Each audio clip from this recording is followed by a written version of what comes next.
Hi hello friends, welcome to my channel Soni Dubai 28.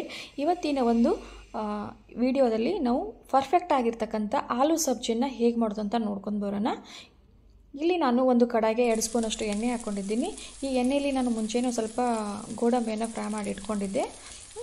ಅದಕ್ಕೆ ಎಣ್ಣೆ ಇಲ್ಲಿ ಚೆನ್ನಾಗಿ ಕಾದ್ಮೇಲೆ ಸ್ವಲ್ಪ ಜೀರಿಗೆ, ಸಾಸಿವೆ, ಕರಿಬೇವನ್ನು ಹಾಕೊಂಡು ಫ್ರೈ ಮಾಡ್ಕೊಂಡಿದ್ದೀನಿ.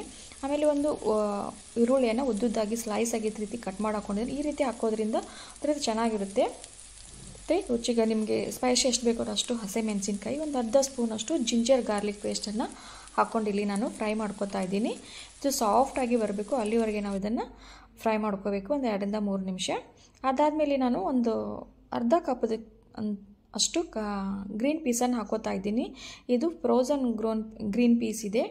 ಹಾಕ್ಕೊಂಡ್ರೆ ನೋಡೋಕ್ಕೆ ಚೆನ್ನಾಗಿರುತ್ತೆ, ಗ್ರೀನಾಗಿ, ಮಕ್ಕಳು ಕೂಡ ಇಷ್ಟ ಆಗುತ್ತೆ ಅಂತ ಹಾಕ್ಕೊಂಡಿದ್ದೀನಿ. ನೀವು ಬೇಡ ಅಂದರೆ ಸ್ಕಿಪ್ ಮಾಡ್ಕೋಬೋದು. ಅದೆಲ್ಲ ಚೆನ್ನಾಗಿ ಒಂದು ಸ್ವಲ್ಪ ಸಾಫ್ಟ್ ಆದಮೇಲೆ ನಾವು ಒಂದು ಅರ್ಧ ಸ್ಪೂನಷ್ಟು ಟರ್ಮರಿಕ್ ಪೌಡ್ರನ್ನು ಹಾಕ್ಕೊಂಡು ಮತ್ತೆ ಒಂದು ಸತಿ ನಾವು ಇದನ್ನು ಚೆನ್ನಾಗಿ ಮಿಕ್ಸ್ ಮಾಡ್ಕೊಳ್ಳೋಣ. ಅದೆಲ್ಲ ಸಾಫ್ಟ್ ಆದಮೇಲೆ ಇಲ್ಲಿ ಒಂದು 4 ಆಲೂಗಡ್ಡೆಯನ್ನು ನಾನು ಮುಂಚೆ ಬೇಯಿಸಿ ಇಟ್ಕೊಂಡಿದ್ದೆ. ಈ ರೀತಿ ನಾನು ಮ್ಯಾಶ್ ಮಾಡ್ಕೊಂಡಿದ್ದೀನಿ. ಮ್ಯಾಶ್ ಆದರೂ ಮಾಡ್ಕೋಬೋದು, ಇಲ್ಲ ಅಂತಂದರೆ ಸಣ್ಣ ಸಣ್ಣ ಪೀಸಾಗಿ ನೀವು ಕಟ್ ಮಾಡೋದನ್ನು ಹಾಕ್ಕೋಬೋದು. ಈ ರೀತಿ ನಾವು ಇದನ್ನು ಒಂದು ಸತಿ ಚೆನ್ನಾಗಿ ಮಿಕ್ಸ್ ಮಾಡ್ಕೊಳ್ಳೋಣ.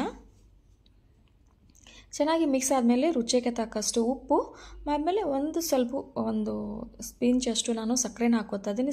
ಸಕ್ಕರೆ ಹಾಕೋದ್ರಿಂದ ಫ್ಲೇವರ್ ಚೆನ್ನಾಗಿ ಬರುತ್ತೆ ಮತ್ತು ಆಮೇಲೆ ರುಚಿ ಕೂಡ ಅಷ್ಟೇ ಚೆನ್ನಾಗಿರುತ್ತೆ. ಒಂದು ಸತಿ ನಾವು ಎಲ್ಲನೂ ಚೆನ್ನಾಗಿ ಮಿಕ್ಸ್ ಮಾಡಿಕೊಂಡು ದಪ್ಪಾಗಿ ಹಿಂಗೇನಾದರೂ ಇರುತ್ತಲ್ಲ ಅದೊಂದು ಸ್ವಲ್ಪ ನಾವು ಸ್ಪೂನಿಂದ ಪ್ರೆಸ್ ಮಾಡಿದರೆ ಸಾಫ್ಟ್ ಆಗುತ್ತೆ. ಆಮೇಲೆ ಸ್ವಲ್ಪ ನಾನಿಲ್ಲಿ ಕೊರಿಯಂಡರ್ ಲೀಪನ್ನು ಹಾಕೋತಾ ಇದ್ದೀನಿ. ಇಲ್ಲಿ ನೋಡ್ತಾ ಇದ್ದಲ್ಲ ಎಷ್ಟು ಇದು ಸಾಫ್ಟಾಗಿ ಬಂದಿದೆ ಅಂತ. ಇವಾಗ ನಾವು ಲಿಡ್ ಕ್ಲೋಸ್ ಮಾಡ್ಕೊಂಡು ಕಡಿಮೆ ಉರಿಯಲ್ಲಿ ಒಂದು 2 ನಿಮಿಷ ನಾವು ಬೇಯಿಸ್ಕೊಂಡ್ರೆ ಇವಾಗ ಸಾಫ್ಟ್ ಆಗಿರ್ತಕ್ಕಂಥ ಆಲೂ ಸಬ್ಜಿ ರೆಡಿ ಆಗುತ್ತೆ. ಈ ರೀತಿ ನಿಮ್ಮ ಹೋಟೆಲೆಲ್ಲ ತಿಂದಿರ್ಬೋದು. ನಮಗೆ ಪೂರಿ, ದೋಸೆಯಲ್ಲೆಲ್ಲ ಎಷ್ಟು ಸಾಫ್ಟ್ ಆಗಿರ್ತಕ್ಕಂಥ ಒಂದು ಆಲೂ ಸಬ್ಜಿ ಕೊಡ್ತಾರಂತ ನಿಮ್ಗೆ ಗೊತ್ತಿರ್ಬೋದು. ಅದೇ ರೀತಿ ಟೇಸ್ಟು, ಅದೇ ಸ್ಟ್ರಕ್ಚರು, ಅದೇ ರೀತಿಯೇ ಇರುತ್ತೆ. ನೀವು ಒಂದು ರೀತಿ ಒಂದು ಸತಿ ಖಂಡಿತವಾಗ್ಲೂ ಟ್ರೈ ಮಾಡಿ. ಲಾಸ್ಟಿಗೆ ನಾನು ಕೇಶವದೆಲ್ಲ ಗೋಡಂಬಿಯನ್ನು ಫ್ರೈ ಮಾಡಿ ಇಟ್ಕೊಂಡಿದ್ದೆ ಅಂತ ಅದನ್ನು ಇಲ್ಲಿ ಹಾಕೋತಾ ಇದ್ದೀನಿ. ಈ ರೀತಿ ಹಾಕೋದ್ರಿಂದ ಮಕ್ಕಳಿಗೆ ತುಂಬಾ ಇಷ್ಟ ಆಗುತ್ತೆ, ನೋಡಿ ಕೂಡ ಇಷ್ಟಪಟ್ಟು ತಿಂತಾರೆ ಅಂತ ಹಾಕಿದ್ದೀನಿ. ಇಲ್ಲಿ ನೋಡ್ತಾ ಇದ್ದೀರಲ್ಲ ಎಷ್ಟು ಚೆನ್ನಾಗಿದ್ದು ಆಲೂ ಸಬ್ಜಿ ಇವಾಗ ರೆಡಿ ಆಗಿದೆ ಅಂತ.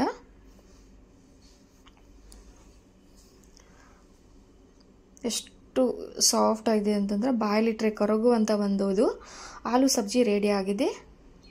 ನೋಡ್ತಾ ಇದ್ದೆಲ್ಲ ಹೋಟೆಲಲ್ಲಿ ಇದೇ ರೀತಿ ಇರುತ್ತೆ. ಖಂಡಿತವಾಗ್ಲೂ ನೀವು ಒಂದ್ಸತಿ ಟ್ರೈ ಮಾಡಿ ಹೇಗೆ ಬಂದಿದೆ ಅಂತ ಖಂಡಿತವಾಗ್ಲೂ ನೀವು ಕಮೆಂಟ್ ಹಾಕಿ. ಈ ರೀತಿ ನೀವು ಆಲೂ ಸಬ್ಜಿಯನ್ನು ಟ್ರೈ ಮಾಡಿ. ಒಂದು ಇಷ್ಟ ಆಗಿದ್ರೆ ನಿಮಗೆ ಲೈಕ್ ಮಾಡಿ, ಶೇರ್ ಮಾಡಿ. Thank you for watching.